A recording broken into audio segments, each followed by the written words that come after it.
adik-adik, selamat pagi. Senang sekali ya hari ini kita masih bisa berkumpul sama-sama lewat ibadah online hari ini. Nah, hari ini kita mau memuji Tuhan, tapi sebelum memuji Tuhan, kita mau ambil saat teduh dulu ya. Kita mau berdoa sama Tuhan. Nah, adik-adik ambil sikap saat teduhnya, tutup mata dan lipat tangannya. Saat teduh dimulai.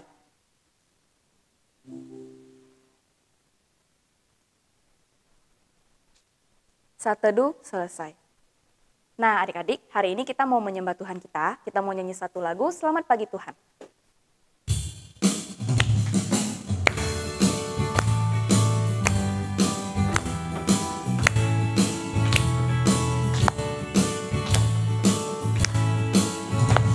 Selamat pagi Tuhan, tak lupa terima kasih. Tuhan telah pelihara kami setiap hari. Matahari bersinar, burung-burung bernyanyi, bertambah-tambah cintanya. Sekali lagi.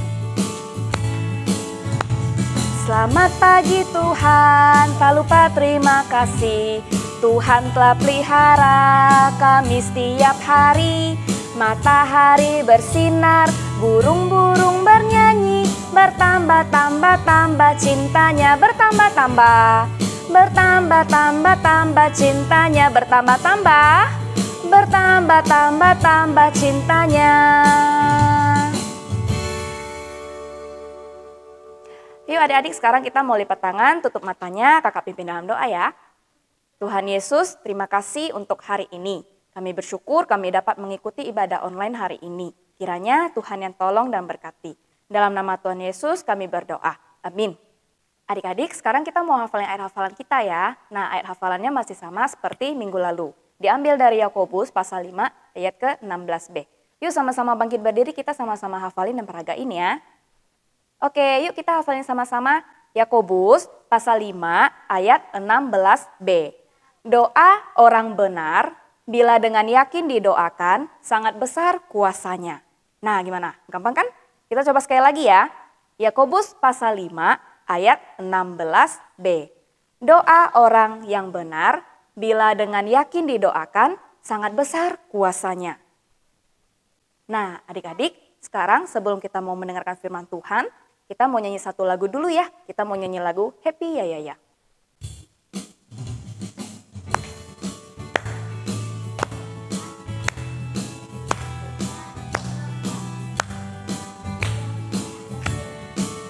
Sama-sama peragain ya. Happy ya ya ya, happy ye ye ye. Saya senang jadi anak Tuhan. Siang jadi kenangan, malam jadi impian. Cintaku semakin mendalam. Sekali lagi. Happy ya ya ya, happy ye ye ye. Saya senang jadi anak Tuhan. Siang jadi kenangan, malam jadi impian. Cintaku semakin mendalam, cintaku semakin mendalam. Cintaku semakin mendalam. Kita sama-sama dengerin firman Tuhan ya. Halo adik-adik, selamat pagi semuanya. Nah, gimana kabar kalian pada hari ini? Kakak harap kalian baik-baik saja ya, tetap sehat selalu di rumah. Nah, kakak sangat bersyukur pada hari ini masih diberikan kesempatan oleh Tuhan untuk menyampaikan firman Tuhan pada kalian. Walaupun di tengah kondisi ini, tapi kita harus tetap semangat ya untuk beribadah kepada Tuhan, walau di rumah masing-masing. Nah, sebelum kakak masuk ke dalam cerita firman Tuhan, kakak ingin menyampaikan kepada satu hal kepada kalian semua, yaitu pertama, kalian harus tetap menjaga kesehatan di rumah. Jika pergi keluar beraktivitas bermain sama teman atau segala macam, kalian harus tetap memakai masker. Karena masker ini sangat penting untuk menjaga kita dari virus yang ada. Memang tidak 100% menjamin, tapi setidaknya ada sikap kita untuk menjaga diri kita dari virus yang ada. Nah, jika kita tidak taat, tidak memakai masker saat pergi keluar rumah, kita akan menerima hukumannya. Apa hukumannya? Yaitu kita gampang kena sakit, kita gampang tertular penyakit dengan orang-orang yang di luar yang tidak memakai masker. Nah, kakak punya sebuah cerita. Cerita ini adalah tentang seorang anak yang tidak taat dan dia mendapatkan akibatnya karena dia tidak taat. Oke, nah dengarkan ya. Ada seorang anak yang bernama Aldo. Aldo ini sepulang sekolah, dia cepat pergi ke rumah, mengeluarkan tasnya dan mengeluarkan gambar yang telah dibuatnya di sekolah. Dia memamerkan gambar itu kepada ibunya. Katanya, lihat ibu, ini gambarku yang kubuat di sekolah. Kata ibu, wah bagus sekali ya Aldo. Nah Aldo, simpan gambar ini, jangan dibiarkan di atas meja ya. Nah tapi Aldo bilang apa? Aldo bilang, tidak ibu, biarkan saya sana dulu, saya ingin bermain dulu. Nah Aldo pun pergi tanpa menyimpan gambar yang telah dibuatnya itu. Dia meletakkan gambarnya di atas meja. Nah apa yang terjadi? Adiknya bernama Ira yang masih kecil sekali datang ke meja itu, melihat gambar, ada sebuah gambar yang sangat bagus. Nah kalau namanya anak kecil itu kan lihat apa-apa ingin dimainkannya. Nah dia lihat gambar yang ada di atas meja. Nah setelah itu dia mengambil spidol dan mencoret-coret gambar si Aldo. Dia sangat senang sekali, namanya juga anak kecil kan. Nah Aldo setelah pulang dari bermain, dia pulang ke rumah, dia melihat ternyata gambar yang sudah dibuatnya itu dicoret-coret oleh adiknya Ira. Nah, bagaimana Aldo? Aldo sangat marah, sambil nangis-nangis dia memukul Ira karena sudah mencoret-coret gambar yang dia buat. Nah, Ira pun menangis karena Ira kan nggak tahu apa-apa, masih kecil. Ibunya pun datang melihat Aldo yang sudah menangis dan juga Ira yang sudah menangis. Nah, ibunya pun bertanya kepada Aldo, ada apa ini? Aldo pun menjawab, Ira sudah mencoret-coret buku gambarnya. Nah, apa yang dikatakan ibu Aldo kepada dia? Katanya, makanya tadi ibu sudah suruh kamu buat nyimpan gambar itu di tas kamu, tapi kamu tidak mendengarnya. Dan apa yang terjadi? Ira pun mencoret-coretnya. Kamu nggak boleh memarahi Ira karena dia masih kecil. Dia masih tidak apa-apa, jadi nggak bisa dimarahinnya. Nah, Allah pun mengangguk. Iya. Dan ibunya pun menasihati dia. Lain kali, apa yang dikatakan oleh ibu harus kamu dengarkan. Ini juga untuk kebaikanmu, bukan untuk kebaikan orang lain. Nah, bagaimana Aldo hanya mengangguk iya saja ya. Nah, apa yang bisa kita dapat dari cerita ini? Aldo tidak menaati ibunya dan dia mendapatkan akibatnya. Akibatnya buku gambarnya dicoret oleh adiknya si Ira. Nah, bukan cuma dari cerita itu, di Alkitab juga ada seorang Nabi Tuhan yang juga tidak taat kepada Tuhan saat Tuhan memerintahkan dia untuk mengabarkan firman Tuhan. Nah, siapakah itu? Tapi sebelum itu, kakak ingin mengajak kalian untuk berdoa terlebih dahulu, oke? Sebelum masuk ke firman Tuhan. Mari kita berdoa. Tuhan Bapa Kerajaan Surga, terima kasih ya Tuhan, pada hari ini kami sangat bersyukur Engkau masih memberikan kami kesempatan untuk datang ke tempat ini untuk beribadah kepadamu ya Tuhan. Sebentar kami akan mendengar firman Tuhan. Engkau memberkati firman Tuhan ini, kiranya kami boleh mendengarkan dan menaati firman Tuhan yang diberikan ya Tuhan. Terima kasih Tuhan, kami sangat bersyukur, hanya di dalam nama Tuhan Yesus kami sudah berdoa. Amin. Nah, kita masuk dalam cerita firman Tuhan yang kira-kira Nabi mana sih yang tidak taat kepada Tuhan? Ada sebuah kota yang besar bernama kota Niniwe. Orang-orang di sana sering berbuat dosa. Tuhan ingin menghukum mereka, tetapi Tuhan ingin memberikan kesempatan kepada mereka untuk bertobat. Lalu Tuhan mengutus Yunus untuk pergi ke kota Niniwe agar menyampaikan pesan Tuhan. Jika mereka tidak segera bertobat, Tuhan akan menghukum mereka. Tetapi Yunus tidak mematuhi perintah Tuhan. Dia tidak ingin pergi ke kota Niniwe. Yunus pun melarikan dirinya pergi ke kota Tarsis.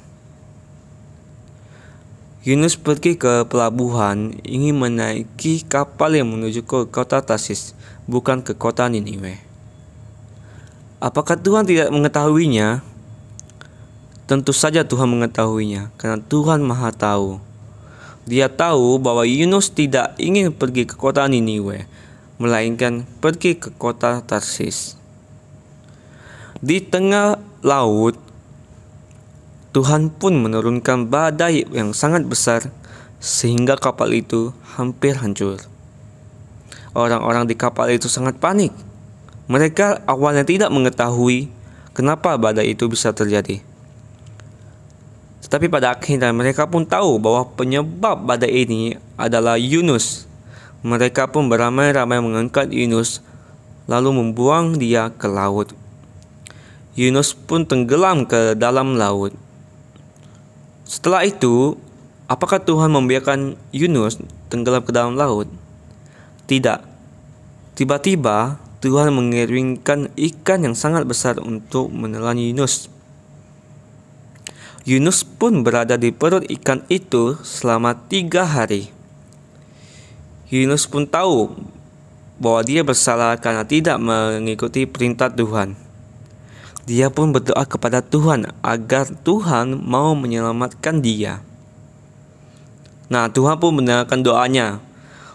Kemudian Tuhan memerintahkan ikan besar itu untuk memundakkan Yunus ke darat. Nah, untuk kedua kalinya, Tuhan pun mengutus Yunus untuk pergi ke kota Niniwe agar dapat menyampaikan perintah Tuhan kepada mereka. Akhirnya, Yunus pun pergi ke kota Niniwe. Perjalanan yang dibutuhkan sekitar 3 hari sampai di sana. Nah, setelah sampai di sana, Yunus pun berseru kepada orang Niniwe, jika mereka tidak bertobat, maka Tuhan akan menghukum mereka. Semua orang Niniwe sangat takut. Mereka pun bertobat. Mereka percaya kepada Tuhan dan mereka mau mendengarkan firman Tuhan. Nah, pada akhirnya orang Niniwe tidak berbuat jahat lagi. Maka Tuhan tidak jadi menghukum mereka. Nah, adik-adik, sampai di sini ya firman Tuhan hari ini. Gimana firman Tuhan pada hari ini? Nah, kalian lihat sendiri kan apa akibat yang diterima oleh Yunus karena tidak menaati Tuhan.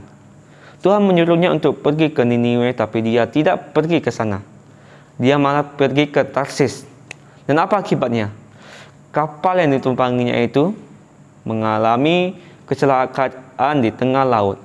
Badai yang di tengah laut itu mengombang-ambingkan kapal tersebut. Dan dia dibuang oleh orang-orang di kapal itu. Bukan hanya itu saja, dia pun dibuang ke laut dan ditelan oleh ikan yang sangat besar. Apakah Yunus dalam bahaya? Tentu saja tidak. Tuhan tetap mengasihi dia. Tuhan mengirimkan ikan yang sangat besar menelan dia dan mengirim dia ke Niniwe. Karena Tuhan mau dia harus tetap pergi ke Niniwe untuk menyampaikan firman Tuhan.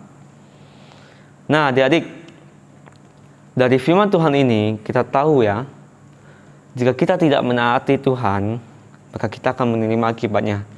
Jika kita tidak menaati perintah yang sangat baik untuk kita akan menerima akibatnya. Contohnya saja sekarang, kita dianjurkan untuk memakai masker saat pergi keluar rumah. Coba bagaimana kalau kita nggak pakai masker buat keluar? Nah, pasti akan dimarahi oleh pemerintah. Kita akan gampang mendapatkan penyakit karena kita tidak memakai masker. Makanya kita harus taat. Jika ada orang menasihati kita, memberikan kita perintah, kita harus melakukannya dengan baik. Tidak harus menolaknya, oke? Nah, dari firman Tuhan ini, kakak harap kalian boleh mendengarkannya, kalian boleh menaati firman Tuhan yang kakak berikan, kalian contohkan di rumah ya, oke? Nah, firman Tuhan pada hari ini sudah selesai. Kakak ingin mengajak kita untuk berdoa. Mari kita bersatu dalam doa. Tuhan Bapa kami dalam kerajaan surga, terima kasih ya Tuhan, pada hari ini kami sangat bersyukur ya Tuhan atas firman Tuhan yang telah kami dengarkan. Kiranya Tuhan, lewat firman Tuhan ini kami tidak seperti Yunus ya Tuhan, melarikan diri dari tanggung jawabnya ya Tuhan, tidak menaati firman-Mu ya Tuhan. Kiranya kami boleh menjadi anak yang taat, mendengarkan firman-Mu dan melakukannya dengan senang hati ya Tuhan. Kiranya kami berkati ya Tuhan kehidupan kami ya Tuhan. Kiranya kami boleh menjadi anak Tuhan yang setia dan mau mendengarkan firman Tuhan. Terima kasih Tuhan, sebentar kami akan melanjutkan ibadah kami. Engkau yang berkati ibadah kami boleh berjalan dengan baik dari awal sampai akhirnya Tuhan. Hanya di dalam nama Tuhan Yesus kami sudah berdoa. Amin. Adik-adik, kita udah dengerin firman Tuhan nih. Nah, setelah dengerin firman Tuhan yang disampaikan oleh Kak Enrico, kita mau belajar yuk seperti Samuel kecil yang mendengarkan firman Tuhan. Kita nyanyikan satu lagu ya, lagu Samuel kecil.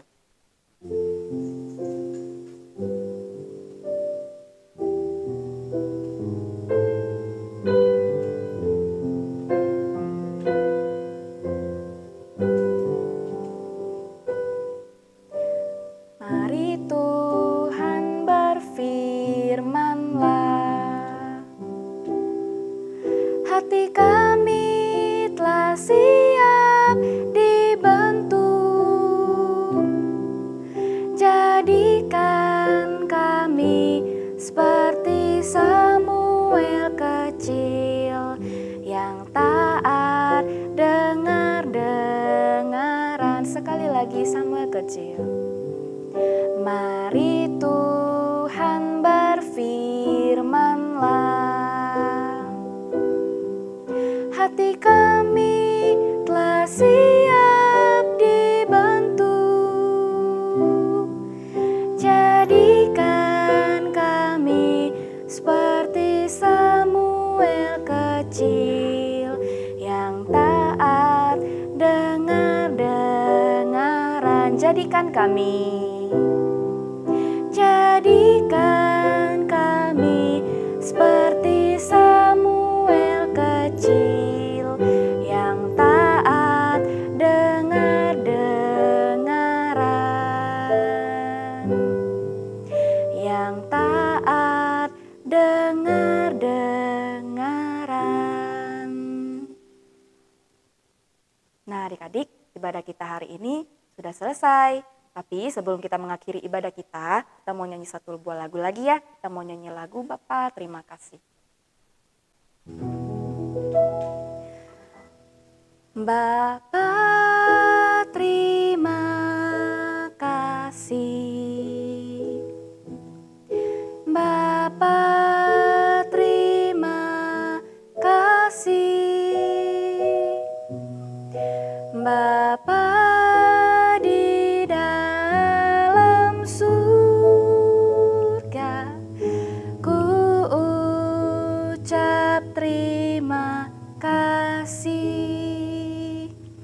Tuhan Yesus, terima kasih. Hari ini kami bersyukur, kami sudah mengikuti ibadah online. Kiranya ibadah hari ini, firman Tuhan hari ini yang disampaikan, bisa kami lakukan di dalam kehidupan kami sehari-hari. Kami juga serahkan 1 minggu ke depan ke dalam tangan Tuhan, kiranya Tuhan yang terus pimpin. Terima kasih Tuhan, dalam nama Tuhan Yesus kami berdoa. Amin. Selamat hari Minggu adik-adik, bye-bye.